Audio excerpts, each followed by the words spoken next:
Hey everyone, welcome back to another episode of Wealth Explainers, the podcast that makes money make sense. I'm your host, Sally. So let me paint a picture for you.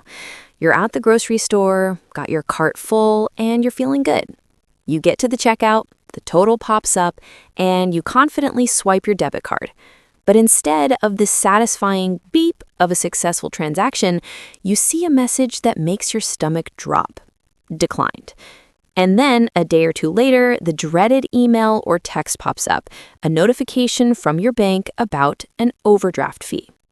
It's a frustrating cycle, isn't it? You're already short on cash, and now your bank is taking even more. It feels like a punishment for a mistake, a penalty that keeps you trapped in a cycle of stress. But what if I told you that one small, simple change in how you think about your money could break that cycle forever? It's not about a complex spreadsheet or a new app. It's about a tiny shift in your perspective that can save you big money and a whole lot of stress. So, what's the secret? It's something I call the overdraft buffer. Now, you've probably heard of an emergency fund, and that's super important. But this is a bit different. Think of the overdraft buffer as your personal, invisible safety net. It's a small, dedicated amount of money you intentionally keep in your checking account at all times, not for spending, but just to sit there and catch you if you ever get close to zero. Here's how it works. Let's say you usually keep your checking account balance around $100. That feels a little too close for comfort, doesn't it?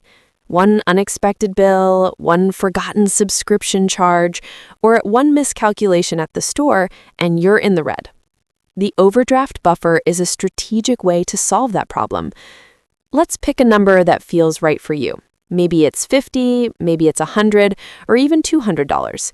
Whatever the amount is, you mentally earmark it as untouchable. This money isn't for a latte, it's not for a surprise sale, and it's not even for that must-have concert ticket. Its sole job is to protect you from an overdraft fee. I learned this the hard way myself. A few years ago, I was running my finances on fumes, always looking at my account balance and doing a mental math scramble before every purchase. I'd think, okay, I've got $32.48. Can I buy that $30 dinner and still be okay? And inevitably, I'd get it wrong. A late-night online order I forgot about or an old gym membership charge would hit, and boom, I'd get slapped with a $35 fee. That $30 dinner suddenly cost me $65. It was a terrible feeling. Then a mentor of mine gave me this simple advice. Always treat your checking account as if it has $100 less than it actually does. It was a game changer. I started keeping a minimum of $100 in my account. It wasn't my spending money, it was my security blanket. Suddenly, that feeling of panic at the checkout line disappeared. I could still spend my money, but I had a cushion.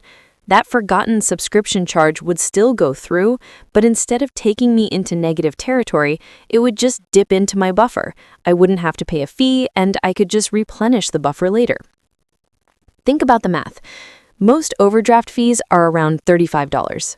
If you get hit with just one of those a month, that's over $400 a year you're literally just giving away to the bank. Imagine what you could do with that money.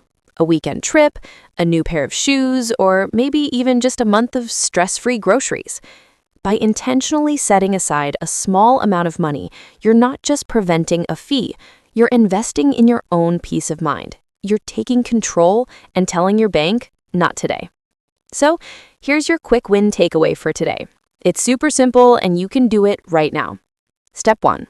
Look at your checking account balance. Step 2. Decide on a small, non-threatening amount for your overdraft buffer. I recommend starting with $50. It's an easy, low-risk number that can still be incredibly effective. Step 3. Now mentally subtract that number from your current balance. This is your new, real balance. This is the amount you have available to spend. Do not touch the buffer. Step 4. As you spend throughout the week, keep that buffer in mind. You might have $200 in your account, but you're only going to spend as if you have $150. That extra $50 is there to protect you from an overdraft. Start this habit today. It's not about being restrictive, it's about being strategic. By intentionally building this small cushion, you're not just avoiding fees, you're building a foundation of financial security and confidence. You're taking control of your money instead of letting it control you. Thanks for listening. For more quick win tips and smart financial management advice, head over to WealthExplainers.com. We've got articles and tools that can help you get a handle on your money one small step at a time.